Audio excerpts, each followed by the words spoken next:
Ernakulam Velankanni express ആഴ്ചയിൽ 3 ദിവസമാക്കുന്നത് റെയിൽവേയുടെ പരിഗണനയിലാണെന്ന് Kodikunnil Suresh M P അറിയിച്ചു. നിലവിൽ ആഴ്ചയിൽ 2 ദിവസം മാത്രം ഓടുന്ന ഈ ട്രെയിനിൽ മധ്യ കേരളത്തിൽ നിന്ന് വേളാങ്കണ്ണിയിലേക്ക് സീറ്റുകൾ ലഭ്യമല്ലാത്ത പശ്ചാത്തലത്തിലാണ് അധിക സർവീസ് ആവശ്യപ്പെട്ടതെന്നും എം പി അറിയിച്ചു.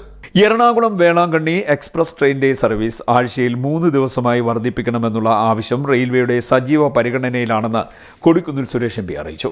നിലവിൽ ആഴ്ചയിൽ 2 ദിവസം മാത്രം ഓടുന്ന ഈ ട്രെയിനിൽ മധ്യ കേരളത്തിൽ നിന്നും വേളാങ്കണ്ണിയിലേക്ക് സീറ്റുകൾ ലഭിക്കാത്ത പശ്ചാത്തലത്തിലാണ് അധിക സർവീസ് ആവശ്യപ്പെട്ടിരിക്കുന്നത്.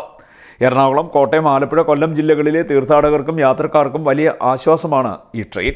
പ്രധാന ക്രൈസ്തവ തീർത്ഥാടന കേന്ദ്രമായ വേളാങ്കണ്ണിയിലേക്കുള്ള യാത്രയ്ക്ക് ഏറെ ഗുണകരവുമാണ്. പ്രത്യേകിച്ച് അവധി ദിനങ്ങളിൽ യാത്രക്കാരുടെ വലിയ തിരക്കാണ് ഈ റൂട്ടിൽ ഉണ്ടാകുന്നത്. ഈ സാഹചര്യത്തിലാണ് സേവനം വർദ്ധിപ്പിക്കേണ്ടതിൻ്റെ ആവശ്യകത ഉയർന്നിരിക്കുന്നതെന്നും എം പി പറഞ്ഞു. റെയിൽവേ മന്ത്രിയോട് ഇക്കാര്യം നേരിട്ട് ഉന്നയിച്ചിട്ടുണ്ടെന്നും എം പി അറിയിച്ചു. ആഴ്ചയിൽ 3 ദിവസം ഈ ട്രെയിൻ ഓടിക്കുന്നതിനാവശ്യമായ സാങ്കേതിക പ്രവർത്തന രീതികൾ പരിശോധിച്ച് ഉചിതമായ നടപടി സ്വീകരിക്കാൻ റെയിൽവേ മുന്നോട്ട് പോവുകയാണെന്നും എം പി പറഞ്ഞു. താമസിയാതെ തന്നെ ഇത് സംബന്ധിച്ച ഔദ്യോഗിക പ്രഖ്യാപനം ഉണ്ടാകുമെന്നും എം പി അറിയിച്ചു.